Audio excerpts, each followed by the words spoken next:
한 사람의 부가 커지면 사람들은 그를 성공이라 부릅니다. 하지만 한 사람의 뜻이 나라를 바꾸면 그는 사명을 가진 사람이라 불립니다. 이병철은 자신을 단순한 기업가로 생각하지 않았습니다. 그는 언제나 이렇게 말했습니다. 나는 돈을 번 사람이 아니라 나라를 일으킨 장사꾼이 되고 싶다고 말했습니다. 그의 눈에는 돈이 아니라 국가의 미래가 보였습니다. 그는 기업을 개인의 도구가 아니라 국가의 심장으로 보았습니다. 1950년대 한국은 전쟁의 상처와 가난으로 무너져 있었습니다. 공장도, 기술도, 자본도 없던 시절, 사람들은 그저 살아남는 일을 고민했습니다. 하지만 그는 달랐습니다. 다음 세대가 살아갈 나라를 고민했습니다. 사람들이 지금은 아무것도 할 수 없다고 말할 때 그는 이렇게 대답했습니다. 그렇다면 내가 해야 하지 않겠습니까? 그 한마디는 야심이 아니라 책임의 고백이었습니다. 이병철은 기업의 존재 이유를 분명히 했습니다. 기업은 개인의 부를 쌓기 위한 도구가 아니라 나라의 필요를 채우는 존재라고 말했습니다. 그래서 그는 공장을 세울 때마다 이 사업이 돈이 될까를 묻지 않았습니다. 이 일이 나라에 도움이 될까를 먼저 물었습니다. 이 질문 하나가 삼성을 키웠고 그의 인생을 지탱했습니다. 사람들은 종종 그에게 물었습니다. 왜 그렇게 위험한 투자를 하십니까? 그는 담담하게 웃으며 대답했습니다. 누군가는 해야 나라가 산다. 그에게 돈은 목적이 아니었습니다. 그는 늘 말했습니다. 돈은 결과일 뿐이고 그 결과가 나라를 살릴 수 있다면 그것이 진짜 성공이라고 말입니다. 그의 사명감은 언제나 구체적이었습니다. 우리 국민이 외국 제품이 아니라 우리 손으로 만든 물건을 쓰게 하고 싶다는 것이었습니다. 그 말 속에는 단순한 자존심이 아니라 나라의 자존을 지키려는 신념이 있었습니다. 이병철에게 기업은 시장이 아니라 전장이었습니다. 그는 기업을 통해 수입국에서 제조국으로, 제조국에서 기술국으로, 그리고 기술국에서 세계로 나아갔습니다. 그의 경영은 싸움이 아니라 건설이었습니다. 그는 싸우지 않고 세웠습니다. 이익이 아니라 책임으로, 자신이 아니라 나라로. 그의 하루는 새벽 4시에 시작되었습니다. 그는 매일 신문보다 먼저 국가의 경제 지표를 살폈습니다. 그리고 이렇게 적었습니다. 기업은 나라의 신경이다. 기업이 멈추면 나라가 멈춘다. 그 문장은 그의 인생을 설명하는 한 줄이었습니다. 그는 기업을 세우는 일을 돈 버는 일이라 부르지 않았습니다. 그에게 그것은 경제의 국방이었습니다. 이병철은 언제나 국가를 먼저 생각했습니다. 정부가 불가능하다고 말한 일, 은행이 위험하다고 말한 일에도 그는 이렇게 말했습니다. 나라가 필요하다면 해야 합니다. 사람들은 그를 무모하다고 했지만 결국 그 무모함이 지금의 대한민국을 만들었습니다. 고속도로, 조선소, 전자, 반도체. 그가 세운 기업의 뿌리에는 언제나 나라를 살리겠다는 의지가 있었습니다. 그러나 그는 스스로를 영웅으로 부르지 않았습니다. 그는 이렇게 말했습니다. 나는 나라를 위해 일한 것이 아니라 나라가 나에게 일할 기회를 준 것이다. 그 말은 단순한 겸손이 아니라 사명을 아는 사람의 깨달음이었습니다. 사명감이란 거창한 단어가 아닙니다. 그것은 내가 이 사회에 어떤 도움이 되는가를 스스로 묻는 마음입니다. 이병철은 늘 말했습니다. 사람은 돈으로 커지는 것이 아니라 책임으로 커진다고. 책임이 사명이 되고 사명이 곧 기업의 생명이 된다는 것을 그는 평생의 실천으로 보여주었습니다. 오늘 우리는 이병철을 삼성의 창업주로 기억합니다. 하지만 그는 자신을 그렇게 부르지 않았습니다. 그는 조용히 말했습니다. 나는 대한민국의 한 상인으로 살았다. 그 말에는 겸손과 자부심, 그리고 나라를 위해 살았던 사람의 무게가 함께 담겨 있습니다. 이병철에게 기업은 돈을 버는 길이 아니라 국가를 살리는 사명이었습니다. 그는 한평생 그 사명을 잊지 않았습니다. 그리고 그 마음이 한 나라의 운명을 바꿔놓았습니다. 하지만 그는 거기서 멈추지 않았습니다. 이병철에게 사명은 단순한 열정이 아니었습니다. 그것은 구체적인 비전의 설계도였습니다. 사명은 마음의 불꽃이고 비전은 그 불꽃으로 세운 구조였습니다. 그는 뜨거운 마음만으로 기업을 운영하지 않았습니다. 냉철한 구조와 원칙으로 그 마음을 현실로 옮겼습니다. 이병철은 늘 이렇게 말했습니다. 사명은 이상이지만 비전은 실행이다. 그에게 비전은 꿈이 아니라 계획된 현실이었습니다. 그래서 그는 언제나 해야 할 일보다 이루어질 구조를 먼저 설계했습니다. 사람들은 열정을 말하지만 그는 언제나 시스템을 말했습니다. 그 차이가 회사를 살리고 나라를 바꿔 놓았습니다. 그는 경영진에게 자주 이런 질문을 던졌습니다. 이 사업이 우리에게 어떤 이익을 줄 것인가? 그리고 잠시 후 이렇게 덧붙였습니다. 그 이익이 나라에 어떤 도움이 될 것인가? 이 짧은 한 문장이 그의 철학을 모두 설명했습니다. 그에게 기업의 방향은 돈이 아니라 공익의 나침반이었습니다. 그는 비전을 세울 때 세 가지를 기준으로 삼았습니다. 첫째, 국가의 필요. 둘째, 사람의 성장. 셋째, 미래의 지속성. 그는 말했다. 지속되지 않는 성공은 실패와 다를 바 없다. 그래서 그는 사업을 확장할 때마다 이 세 가지 질문을 스스로에게 던졌습니다. 이 일이 나라에 필요한가? 사람을 키울 수 있는가? 10년 후에도 존재할 수 있는가? 이 세 질문이 바로 이병철의 경영 비전의 뿌리였습니다. 그의 비전은 언제나 사람 중심이었습니다. 그는 기술보다 사람을 먼저 세웠습니다. 기계는 수입할 수 있지만 사람은 길러야 한다. 그의 이 말은 수많은 인재 양성 프로그램의 출발점이 되었습니다. 그는 인재를 단순한 인력으로 보지 않았습니다. 나라의 성장 엔진으로 봤습니다. 그래서 사람을 키우는 일을 가장 값진 투자라 여겼습니다. 이병철은 회사의 크기가 아니라 사람의 크기로 조직을 평가했습니다.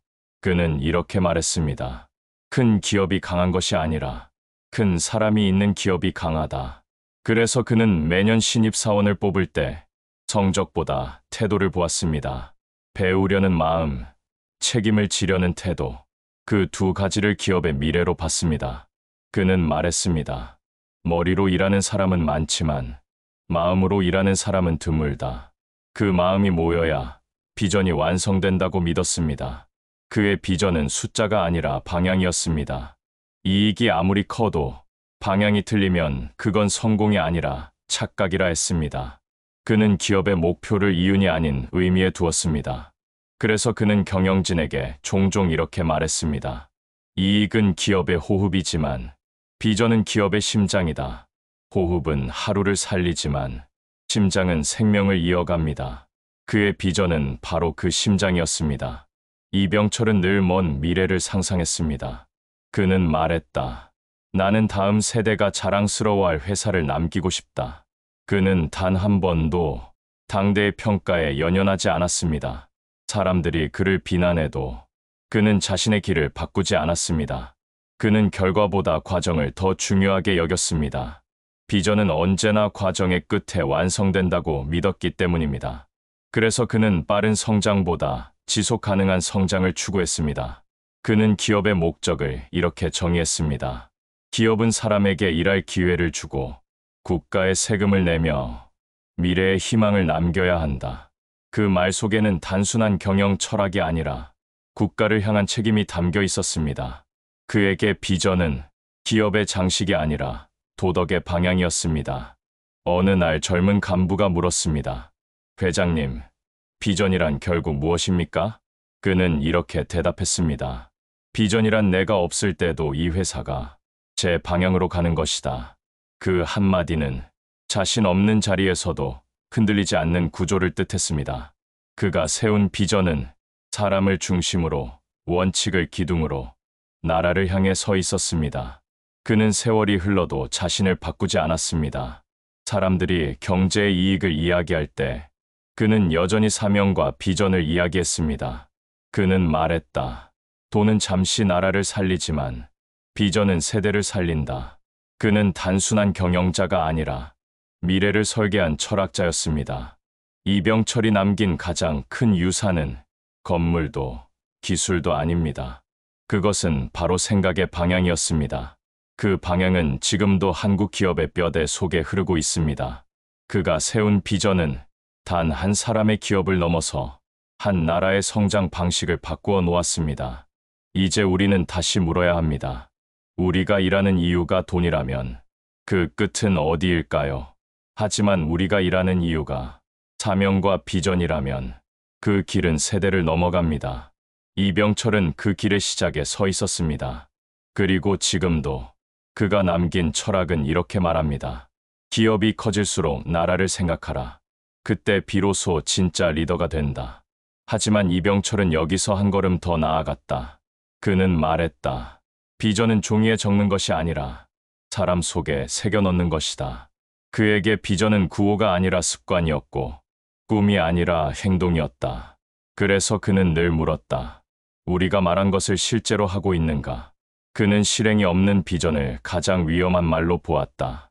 비전은 말로 전해질 때는 희망이지만 행동으로 옮겨지지 않으면 거짓이 된다. 그래서 그는 매일 새벽 직원보다 먼저 출근의 불이 꺼진 공장을 돌았다. 그의 발걸음이 지나간 자리엔 늘 메모 한 장이 남았다. 좋은 생각도 실천이 없으면 흙먼지와 같다. 그 문장은 단순한 주의가 아니라 그가 평생 지켜온 신념이었다. 이병철은 말하지 않아도 움직이는 조직을 만들고 싶어 했다. 그래서 그는 회의 때마다 임원들에게 물었다. 지시가 없어도 움직일 수 있는가? 그에게 리더십이란 명령이 아니라 구조였다. 사람이 변덕을 부려도 시대가 변해도 조직이 스스로 돌아가는 구조를 만드는 일. 그것이 진짜 리더의 역할이라 믿었다. 이병철의 리더십은 언제나 원칙의 리더십이었다. 그는 말보다 기준을 세웠고 그 기준이 사람을 움직이게 했다. 그는 말했다. 조직은 사람으로 시작하지만 원칙으로 성장한다. 그래서 그는 원칙이 흔들리면 곧바로 그 자리를 찾아가 직접 수정했다. 책상에서 결정을 내리지 않고 현장에서 방향을 잡았다. 그는 결단의 순간마다 이렇게 말했다. 빠른 결정보다 옳은 결정을 하라. 이 말은 단순한 속도의 문제가 아니었다. 그는 항상 사람들에게 생각할 시간을 주었다. 생각 없이 움직이는 조직은 오래가지 못한다는 걸 알았기 때문이다. 그의 방식은 느려 보였지만 그 느림 속에서 방향이 세워졌다. 이병철은 실행의 철학을 이렇게 설명했다. 큰 일을 하려면 큰 구호보다 작은 습관이 먼저다. 그는 하루에도 수십 번 같은 질문을 던졌다. 이 일은 원칙에 맞는가? 그 한 문장이 삼성의 문화를 만들었다. 사람들은 그를 무섭다고 했지만 그 무서움 속엔 따뜻한 기준이 있었다. 누구든 원칙을 지키면 인정받았고 원칙을 무너뜨리면 직급도 예외가 없었다. 그의 실행에는 항상 사람이 있었다. 그는 말로 가르치지 않았다. 직원 한 명, 한 명을 만나 이야기하며 그들의 표정에서 조직의 상태를 읽었다. 직원은 거울이다. 그들의 눈빛이 흐리면 조직은 이미 병든 것이다. 그래서 그는 매일 직원 식당을 찾아 똑같은 음식을 함께 먹었다. 리더의 권위보다 인간적인 신뢰를 더 중요하게 여겼다. 그는 신뢰를 가장 큰 자산으로 여겼다. 신뢰가 무너지면 회사는 하루 만에 무너진다. 그는 숫자보다 사람의 말을 먼저 들었다. 이익보다 관계를 먼저 세웠다. 그래서 그의 조직은 위기 속에서도 무너지지 않았다.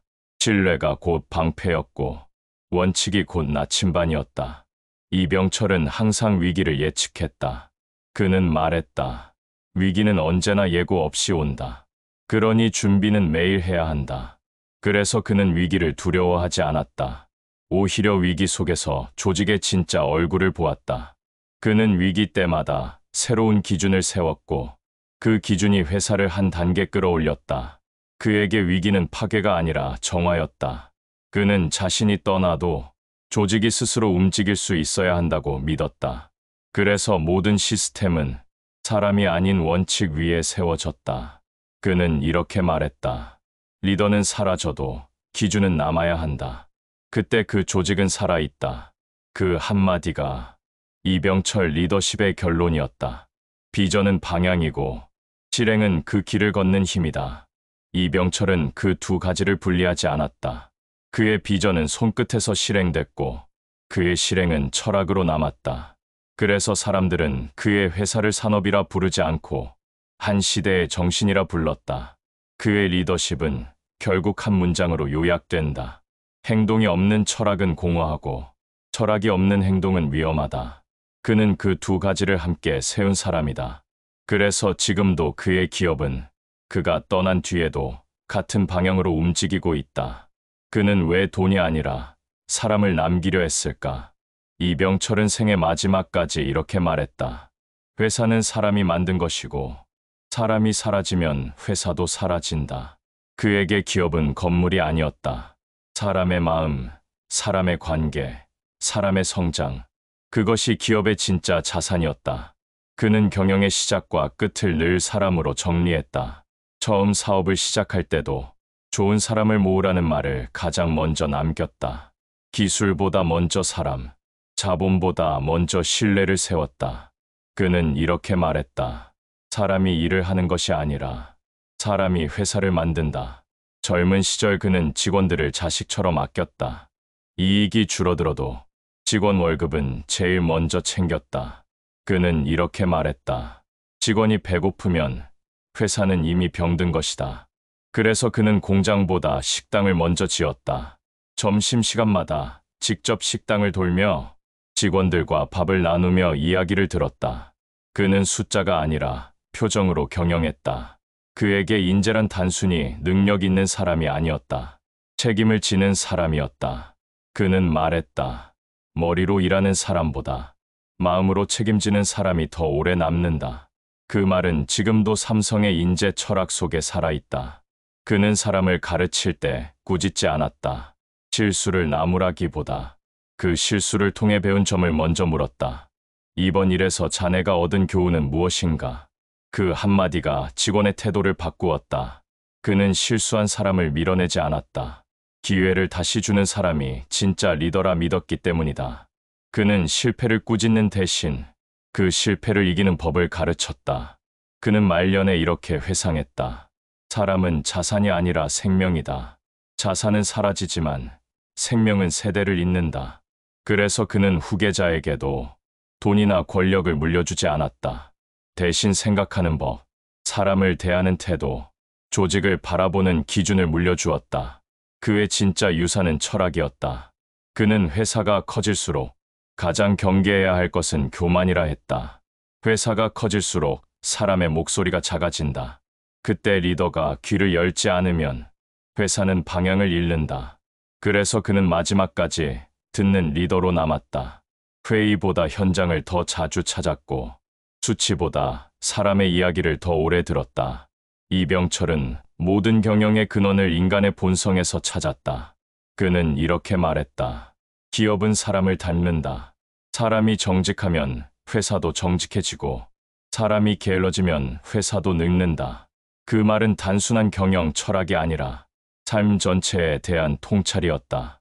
그는 사람을 다루는 법을 아는 리더가 세상을 바꾼다고 믿었다. 그는 나이가 들어서도 여전히 배웠다. 젊은 직원에게서 배우고 새로운 기술에서 배우고 세상의 변화를 관찰하며 배웠다. 그는 말했다. 나이가 들어도 배우는 사람은 늙지 않는다. 그러나 배우려 하지 않는 순간부터 기업도 사람도 멈춘다. 그래서 그는 배움을 조직의 문화로 만들었다. 끊임없이 묻고 연구하고 토론하는 회사. 그것이 그가 남긴 마지막 형태의 리더십이었다. 그는 늘 한결같이 말했다. 내가 세운 공장보다 내가 세운 사람 하나가 더 값지다. 그에게 사람은 숫자가 아닌 역사였다. 그는 사람을 남기는 일을 인생의 마지막 목표로 삼았다. 그래서 그의 마지막 경영 보고서에는 이 한 줄이 적혀 있었다. 사람을 남기는 기업이 세대를 이긴다. 그는 죽음을 앞두고도 담담했다. 나는 이제 회사를 떠나지만 내가 믿는 사람들은 남아있다. 그 말은 유언이자 선언이었다. 그의 눈빛에는 돈이 아니라 믿음이 있었다. 그 믿음이 회사를 지켰고 그 믿음이 오늘의 대한민국을 만들었다. 그가 떠난 뒤에도 삼성은 여전히 그가 남긴 말로 돌아간다. 그는 회장이라는 이름보다 한 시대의 스승으로 남았다. 사람이 곧 기업이라는 그 말은 지금도 수많은 리더의 마음을 울린다. 이병철의 철학은 결국 한 문장으로 남는다. 돈은 흩어지고 기술은 변하지만 사람은 세대를 잇는다. 그는 돈을 쫓지 않았고 사람을 믿었으며 그 믿음이 나라를 살렸다. 그래서 우리는 지금도 묻는다. 그는 왜 그토록 사람을 강조했을까? 그 이유는 단순했다. 사람이 살아야 회사가 살고 회사가 살아야 나라가 산다고 믿었기 때문이다. 그 믿음이 바로 이병철이 남긴 마지막 유산이었다. 그는 세상을 떠나기 전 이렇게 말했다. 나는 회사를 만든 것이 아니라 사람을 세웠다. 그 사람이 회사를 만들었을 뿐이다. 그 말은 지금도 수많은 리더들에게 남겨진 가장 큰 숙제다. 이병철의 삶은 한 기업의 성공기가 아니라 한 나라를 세운 사람의 기록이었다. 그는 돈보다 신념을 남겼고 성과보다 사람을 남겼다. 그의 철학은 이렇게 우리에게 남아있다. 사람을 세우면 나라가 산다.